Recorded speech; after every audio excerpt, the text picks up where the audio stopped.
What attendance rule kept your friend from getting cancer treatment? Lincoln High had a new attendance policy that year, and it was destroying my best friend's life one absence at a time. Ethan Patel sat across from me in the cafeteria with dark circles under his eyes and a hospital band still on his wrist from that morning's chemotherapy session. He'd been diagnosed with Hodgkin's lymphoma 3 months ago, right at the start of our junior year, and the treatment schedule required him to miss school every Thursday and Friday for infusions at Regional Medical Center. Principal Thornburg's new rule was simple and brutal. Miss more than 10 days per semester for any reason, documented or not, and you'd be automatically withdrawn from all your classes and forced to repeat the entire year. Ethan had already used up 7 absences, which meant he had exactly 3 days left before the school would kick him out, but his oncologist had scheduled 12 more weeks of treatment.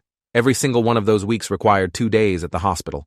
The math was impossible, and Ethan knew it. "I can't do another year here," he said, his voice barely above a whisper. "I'll be 19 by the time I graduate. All my friends will be gone. And what if the cancer comes back?" He picked at his food without eating, and I noticed his hands were shaking. I'd known Ethan since 6th grade when he'd moved to town from Portland and showed up to school wearing a Blazers jersey and carrying a skateboard covered in band stickers. We'd bonded over shared music taste and a mutual hatred of group projects, becoming inseparable by 7th grade.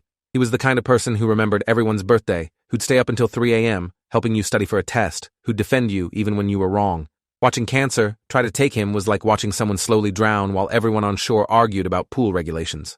The attendance policy had been implemented in August after the district superintendent visited Lincoln and found that our chronic absence rate was 23%, higher than any other school in the county. Principal Thornburg, desperate to improve his numbers and save his job, had consulted with the district's legal team and created the most aggressive attendance enforcement system they could legally implement. No exceptions for illness, family emergencies, religious observances, or even documented medical procedures. 10 days, and you were out. No appeals process, no consideration of extenuating circumstances. The policy affected more than just Ethan. Dozens of kids with chronic illnesses, family obligations, or unstable home situations were being systematically pushed out of school. But Ethan's situation was the most urgent because his absences were scheduled and unavoidable and would definitely exceed the limit. The school's justification for the policy was printed on laminated posters in every hallway. Consistent attendance is the foundation of academic success. Students who miss class cannot learn. Students who cannot learn cannot succeed. It sounded reasonable on paper, the kind of tough love approach that administrators loved to implement to show they were serious about educational outcomes.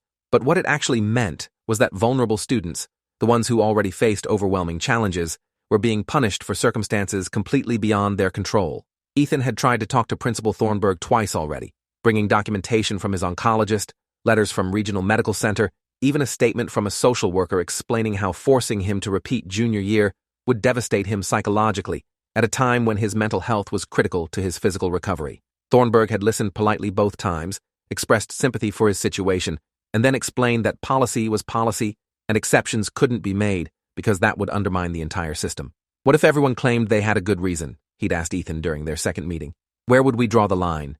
Ethan had left his office in tears. Thursday morning came and Ethan wasn't at school, which meant he was at the hospital getting his 8th round of chemotherapy. I texted him during lunch to ask how it was going, and he sent back a photo of his IV pole with 8 different bags hanging from it, each one a different color, each one pumping poison into his body to kill the cancer that was trying to kill him. The caption read, 3 more days left after this. Then what? I stared at that message for a long time, feeling helpless and angry and increasingly determined that something had to change. After school, I went to the office and asked to speak with Principal Thornburg. His secretary, Mrs. Vandergriff, a woman in her 60s who'd worked at Lincoln for 30 years and had seen every administrative fad come and go, looked at me with tired eyes. "He's in a budget meeting until 5, she said. "But honestly, sweetie, if this is about Ethan Patel, I've already heard his answer. He's not changing his mind." I asked if I could leave him a note, and she slid me a piece of paper. I wrote, "Ethan Patel is going to die if he doesn't get treatment. Your attendance policy is forcing him to choose between his education and his life. Please reconsider." Mrs. Vandergriff read it after I left, and I saw her shake her head slowly. That weekend, Ethan ended up in the emergency room with a fever of 103 degrees, a common complication of chemotherapy when your immune system is destroyed and can't fight off even minor infections. He spent 3 days in the hospital on IV antibiotics, which meant 3 more absences, which meant he'd now used all 10 of his allowed days. The next time he missed school for treatment, he'd be automatically withdrawn from his classes. His parents, both software engineers who'd immigrated from India 20 years ago and believed deeply in the power of education to transform lives, were devastated. They'd already been struggling with the financial burden of his treatment, the insurance company fighting them on every claim, the medical bills piling up faster than they could pay them. Now they faced the possibility of their son losing an entire year of school, falling behind all his friends, having his college applications delayed by 12 months in an already brutally competitive environment. Ethan's mom called me Sunday night, crying so hard I could barely understand her.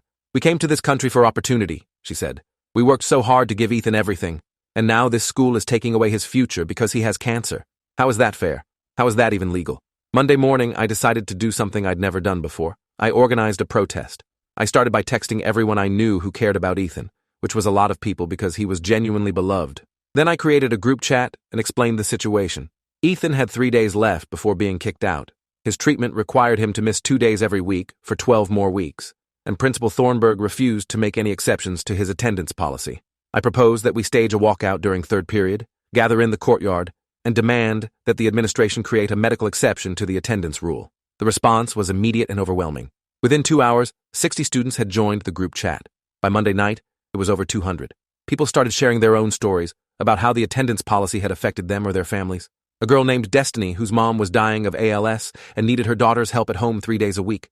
A boy named Jamal, whose little brother had sickle cell disease and sometimes needed emergency hospital visits. A girl named Becca, who'd missed school for her grandmother's funeral and been told it counted as an unexcused absence because it wasn't an immediate family member. The stories kept coming, dozens of them, and I realized Ethan wasn't an isolated case. He was just the most visible victim of a system that was failing vulnerable students in spectacular fashion. Wednesday at 10:15 a.m., during the passing period before third block, something extraordinary happened. Students started walking out of their classrooms and heading toward the courtyard. Not just the 200 who'd joined the group chat, but hundreds more who'd heard about the protest through word of mouth and decided to participate. By 10:30, there were at least 500 students in the courtyard, maybe more.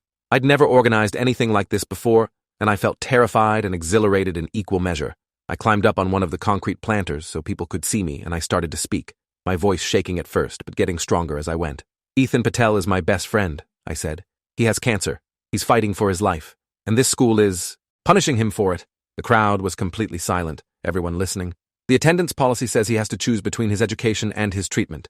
That's not a choice anyone should have to make. We're here to demand that Principal Thornburg create a medical exception to this rule. We're here to say that students with serious illnesses deserve to learn too. We're here to say that policy should serve people, not the other way around." The crowd started cheering and chanting Ethan's name. I saw teachers standing at the edges of the courtyard, watching but not intervening. Some of them looked sympathetic, others looked uncomfortable, a few looked angry that we were disrupting the school day. Then I saw Principal Thornburg pushing through the crowd with 2 security guards flanking him. He climbed up on the planter next to me, his face red and his jaw clenched. "This is an unauthorized assembly," he said loudly. "You are all violating school policy by leaving your assigned classes. Return to your classrooms immediately or face disciplinary consequences." Nobody moved. The crowd actually got louder, students shouting questions and demands. "Why won't you help Ethan?" someone yelled. "Make an exception," another person screamed. Thornburg's face got redder. He turned to me and said quietly, so only I could hear, "You're suspended for 3 days for organizing this disruption. Report to my office immediately."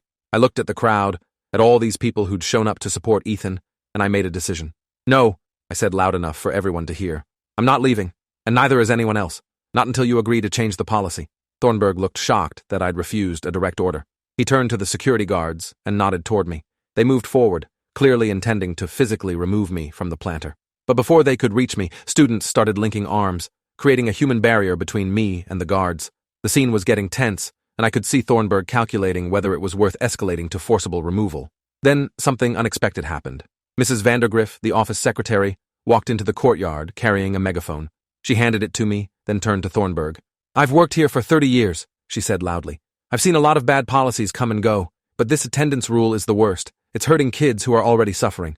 These students are right to protest, and I support them." The crowd erupted in cheers. Thornburg looked betrayed. "You're suspended too," he said to Mrs. Vandergriff. She shrugged. "I'm retiring in June anyway.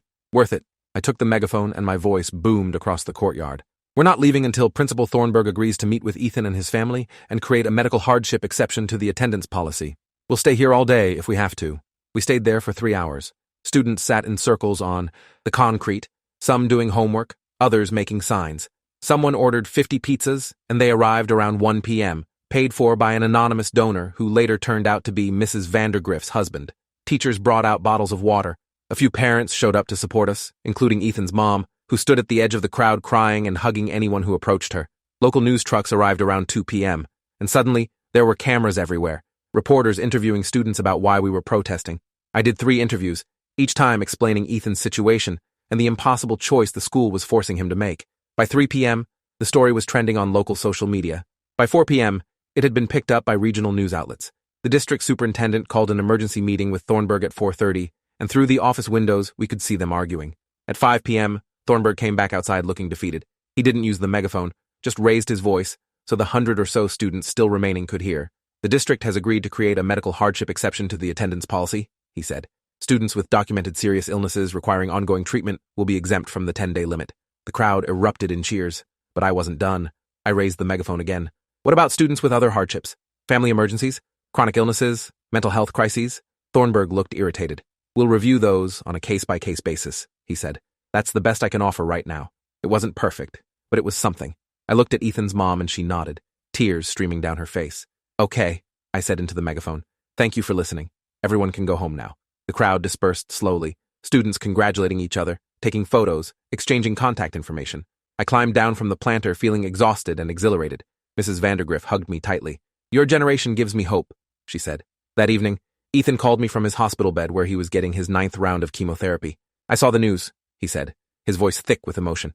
You did that for me. I told him it wasn't just me. It was hundreds of people who cared about him and believed the policy was wrong. I know, he said, but you started it. You could have just accepted that this was how things were. Instead, you fought. Thank you. Thursday morning, I reported to Principal Thornburg's office to serve my 3-day suspension. He sat behind his desk looking older and more tired than I'd ever seen him. You understand why I had to suspend you, he said. It wasn't a question. You violated multiple school policies yesterday. I can't just ignore that. I nodded. I'd expected consequences, and I accepted them. But off the record, he continued, I want you to know that I understand why you did it. I'm not a monster.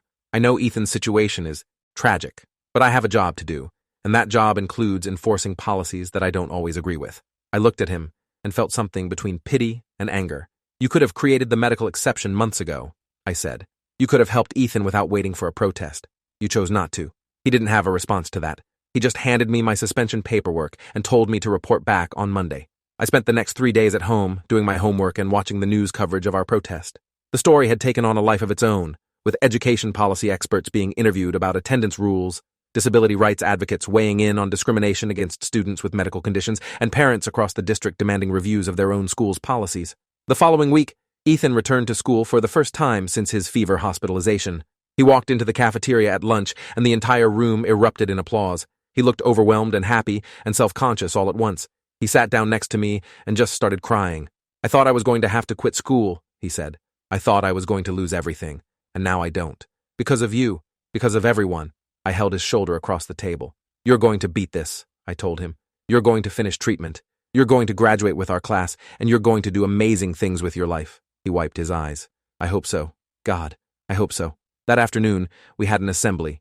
Principal Thornburg stood at the podium and announced the formal details of the new medical hardship exception. Students with serious documented medical conditions requiring ongoing treatment would be exempt from the 10-day absence limit. They'd need to provide documentation from their doctors and have their situations reviewed by a committee, but they wouldn't be automatically withdrawn from classes. He also announced that the district was forming a task force to review attendance policies at all schools and recommend changes to better support students facing hardships. It felt like a victory, incomplete but real. Over the next several weeks, Ethan continued his treatment on his Thursday-Friday schedule. The school worked with his teachers to provide accommodations, letting him complete assignments remotely, giving him extensions on major projects, allowing him to take tests at different times when his energy levels were better. It wasn't perfect, and he still struggled. Missing class meant he was constantly playing catch-up, and the brain fog from chemotherapy made concentration difficult. But he was still enrolled, still making progress toward graduation, still connected to his friends and his life. That was everything. I visited him at the hospital one Friday afternoon in early December, bringing his homework and gossip from school. He was sitting in a recliner in the infusion center with an IV in his arm and a blanket over his lap. He looked thin and tired, his hair mostly gone now from the chemo, but he was smiling. 4 more treatments, he said, then scans to see if the cancer is gone. My doctor is optimistic. I told him about the latest drama in our friend group, about the terrible production of Our Town the theater department was rehearsing, about Mr. Kowalski's bizarre lecture about the French Revolution, normal high school stuff that felt precious specifically because it was normal. As I was leaving, Ethan grabbed my hand. I've been thinking about what I want to do after I beat this, he said. I want to go into healthcare policy. I want to make sure other kids don't have to go through what I went through, fighting systems that should be helping them. I told him he'd be brilliant at it. You're going to change things, I said. He smiled. We already did change things. Now I just want to make it permanent. On the drive home, I thought about how close we'd come to losing everything. If the protest hadn't worked, if Thornburg hadn't backed down, Ethan would have been withdrawn from school. He'd have lost his junior year, fallen behind all his friends, seen his college plans delayed. The psychological impact of that during cancer treatment could have been devastating. We'd gotten lucky, but luck shouldn't be required. The system should work for vulnerable people automatically, not grudgingly after public pressure. I started thinking about other policies that hurt students. Not just attendance rules, but disciplinary procedures, accessibility accommodations, mental health support. There was so much that needed to change. January brought Ethan's final chemotherapy session. A group of us went to the hospital to celebrate with him, bringing balloons and flowers and a cake that said, "Cancer's last day." The nurses in the infusion center were crying. They'd been treating Ethan for 6 months and had grown to love him. He sat in his usual recliner with the IV running one last time, watching the poison drip into his veins and knowing this was the end of it. "Whatever the scans show," he said to all of us, "I'm done with chemo. If it's gone, we celebrate. If it's not, we figure out what's next. But either way, this part is over." His mom was there, and his dad and his little brother, who'd been staying with their aunt in Seattle during the worst of the treatment. His dad kept saying, "Thank you to everyone, to the nurses, to the doctors, to us, to random people walking by." He was overwhelmed with gratitude that his son had made it through. 2 weeks later, Ethan got his scan results. The cancer was gone. Complete remission. He called me screaming with joy, completely incoherent, and I screamed back. We made plans to celebrate, and he asked if we could go back to school and thank everyone who'd supported him during the protest. We organized another assembly, but this time with permission. Ethan stood at the podium in front of the whole school, wearing a Lincoln High sweatshirt and a beanie to cover his still growing back hair. "6 months ago, I thought my life was over," he said, his voice steady despite the emotion. "I had cancer, and the school's attendance policy meant I had to choose between treatment and education. That choice would have destroyed me psychologically at the time I needed to be strongest. But then, something amazing happened. My best friend organized a protest. Hundreds of you walked out of class to support me. You demanded change, and you got it.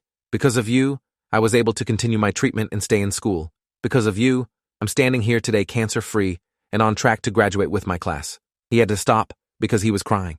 The whole audience was crying. I want to thank everyone who participated in the walkout, everyone who spoke up, everyone who believed that students with medical conditions deserve support instead of punishment. You literally saved my life, not just physically by making sure I could get treatment, but emotionally by showing me that I wasn't alone, that people cared, that my life had value, even when I was sick. Thank you. The applause was deafening.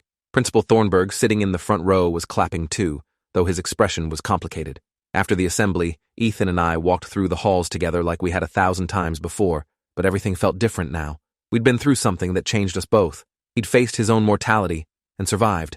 I'd learned that speaking up and organizing could actually create change, that student voices mattered, that systems could be challenged. We stopped at his locker, and he pulled out a folder of college application materials. "I'm applying to programs in public health and healthcare policy," he said. "I want to study how institutions can better serve vulnerable populations. I want to make sure what happened to me doesn't happen to anyone else." I told him about my own evolving plans to study law and focus on education policy. "We're going to fix these broken systems," I said. He grinned. "Yeah, we are." That moment in the hallway, looking at college applications and planning futures that hadn't been guaranteed 6 months earlier, felt like victory. Not just surviving, but thriving. Not just accepting the world as it was, but committing to make it better. Spring brought more changes to Lincoln High. The district's attendance policy task force released its recommendations, including provisions for medical hardships, family emergencies, mental health crises, and other extenuating circumstances. Schools were required to create appeal processes and work with families to develop individualized plans. The harsh 10-day automatic withdrawal rule was abolished district-wide. Principal Thornburg announced he'd be taking a position at the district office and wouldn't be returning as principal next year. In his final address to students, he acknowledged that the attendance policy had been too rigid and apologized to families who'd been hurt by it. It felt genuine, if incomplete. Mrs. Vandergriff retired as planned in June, and the school held a special ceremony honoring her 3 decades of service and her support of student activism. She hugged me at the reception afterward. "You reminded me why I got into education in the first place," she said. "To help students, not to enforce arbitrary rules. Thank you for that reminder." The local news did a follow-up story 6 months after the protest, interviewing Ethan about his recovery and me about student activism. The reporter asked if we thought we'd made a real difference. Ethan answered first. "The attendance policy change saved my life," he said simply. "That's real difference." Senior year started with Ethan's hair fully grown back, shorter than before, but thick and healthy. He was cancer-free, thriving academically, and had become something of a celebrity in the advocacy community. He spoke at school board meetings about student health accommodations, testified at the state legislature about the need for more flexible attendance policies, and was even invited to speak at a national education conference about student-led activism. I watched him transform from someone fighting just to survive into someone fighting for others, and it was inspiring. We both applied to colleges with strong public policy programs, dreaming of careers where we could create systemic change. Ethan got accepted to Georgetown's School of Public Health with a full scholarship. I got into Berkeley's School of Public Policy. We'd be on opposite coasts, but we'd both be doing the work we felt called to do. At graduation, Ethan gave the valedictorian speech. He talked about resilience, about community, about the power of speaking up when you see injustice. He talked about his cancer journey and how the school's support, forced though it was, had been critical to his survival. He ended with this: "We learned that policies should serve people, not the other way around. We learned that student voices matter. We learned that one person speaking up can inspire hundreds to act. We learned that change is possible if you're willing to fight for it." Standing ovation. Tears everywhere. That summer, before heading to our respective colleges, Ethan and I sat on his porch drinking lemonade and talking about everything that had happened.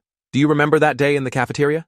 he asked. "When I told you I couldn't do another year?" I remembered. I remembered thinking that the system was going to win, that there was nothing we could do, that Ethan would lose a year of his life to bureaucratic rigidity. "I remember feeling powerless," I said. Ethan nodded. "Me too. And then you did something about it. You organized people. You demanded change. You made the impossible happen." I shook my head. "We made it happen. All of us together." He smiled. "Yeah, we did. And we're going to keep making impossible things happen. We're going to fix broken systems. We're going to fight for vulnerable people who can't fight for themselves. We're going to make the world better." It sounded idealistic, the kind of thing teenagers say before the world beats them down, but I believed it. We'd already done it once. We could do it again. Ethan raised his glass of lemonade. "To changing the world," he said. I clinked my glass against his. "To changing the world," I echoed, and I meant it. 5 years later, Ethan graduated from Georgetown with a master's degree in health policy and took a position with a nonprofit focused on healthcare access for adolescents with chronic illnesses. I graduated from Berkeley with a law degree and joined a public interest firm specializing in education law. We stayed in touch constantly, comparing notes on our work, celebrating victories, commiserating over setbacks. Ethan helped pass legislation in 3 states requiring schools to accommodate students with serious medical conditions. I won several cases against school districts with discriminatory attendance policies. We were doing the work we'd committed to on his porch that summer day. One evening, Ethan called me with news. "There's a case in Ohio," he said. "A kid with leukemia being forced to withdraw because he exceeded the absence limit. His family wants to sue the district. They need a lawyer." I told him to send me everything. 2 months later, I was in federal court arguing that the school's attendance policy violated the Americans with Disabilities Act and discriminated against students with medical conditions. The judge agreed. The school was ordered to readmit the student and create medical accommodations. It was a victory that echoed what we'd fought for at Lincoln High, but this time with legal precedent behind it. After the trial, I called Ethan. "We're building something," I said. "Every case I win, every policy you help change, it adds up. We're creating a world where students like you don't have to fight just to get an education while dealing with illness." Ethan was quiet for a moment. "Do you ever think about how different things would have been if you hadn't organized that protest?" he asked. I thought about it. "You probably would have been withdrawn from school. You might have repeated junior year. Your college plans would have been delayed. Your whole trajectory might have changed." Ethan said softly, "I might have given up. The depression from losing school while fighting cancer, I don't know if I would have made it through. You didn't just save my education. You saved my life." I didn't know what to say to that. The weight of it was overwhelming. "I'm just glad I spoke up," I finally said. "I'm glad people listened. I'm glad we won." Ethan laughed. "We're still winning, and we're going to keep winning until every school in this country understands that vulnerable students deserve support, not punishment." We talked for another hour, about cases and campaigns and legislation. When we hung up, I sat in my apartment thinking about that scared 16-year-old kid who'd climbed onto a planter and demanded change. I was proud of him, proud of us, proud of what we'd built from that one moment of refusing to accept injustice. 10 years after the protest, Lincoln High invited Ethan and me back to speak at an assembly about student activism. We stood on that same stage where Ethan had announced his remission, where he'd given his valedictorian speech, and we told current students about the attendance policy fight. The system said my friend had to choose between his life and his education, I told them. We said that wasn't acceptable. We organized, we protested, we demanded change, and we won. Ethan added, "But the work didn't stop there. Winning once isn't enough. Systems revert to their comfortable patterns unless people keep pushing for better. That's why we both chose careers focused on institutional change. Because one victory in one school isn't enough. We need victories everywhere, all the time, until the default is compassion instead of rigidity." After the assembly, students mobbed us with questions. They wanted to know how to organize, how to talk to administrators, how to get media attention, how to build coalitions. We spent 2 hours answering every question, sharing what we'd learned over a decade of advocacy work. As we were leaving, A kid approached us, nervously. "My brother has epilepsy," he said. "He's missing a lot of school for doctor appointments. The attendance office keeps calling my parents and threatening him. Can you help?" Ethan and I exchanged glances. "Yes," we said simultaneously. "We can help." The kid's name was Alex, and his brother David was a freshman dealing with a new epilepsy diagnosis that required frequent medical appointments to adjust his medication. The school's attendance policy had been revised after our protest, but the implementation was inconsistent, and the attendance office was threatening consequences despite his documented medical condition. We met with Alex's family, reviewed David's documentation, and contacted the school's administration. Within a week, the situation was resolved, and David had proper accommodations. But it showed us that even good policies require constant vigilance to ensure proper implementation. Systems don't fix themselves just because you change the rules. People have to enforce those rules with compassion and understanding, and that's the harder part. Ethan and I left Lincoln High that day with renewed commitment to the work. "There will always be another Alex," Ethan said as we drove away. "Another student dealing with a system that doesn't see them as human, just as a number in an attendance database. We have to keep fighting." I nodded. "Always. Until it's actually fixed. Until compassion is the default. Until students are treated as people who matter, not problems to be managed." We kept fighting. We're still fighting. And we're winning, slowly, one case at a time, one policy at a time, one student at a time. That's how you change the world, not all at once, but piece by piece, refusing to accept injustice, speaking up when others are silent, fighting for those who can't fight for themselves. Years later, Ethan sent me a photo. It was a plaque on the wall at Lincoln High. It read, "In memory of the 2015 student walkout for medical accommodations. When students spoke up for their classmate, they changed school policy and saved a life. May we always remember that policies exist to serve people, not the other way around." Below the plaque was a photo from the protest, students linking arms in the courtyard. Ethan and I were both visible in the shot, young and determined and convinced we could make a difference. We had made a difference. We were still making a difference, and we'd never stop. If you enjoyed this, you'll definitely want to see the next ones too. So subscribe now and let me know your take in the comments.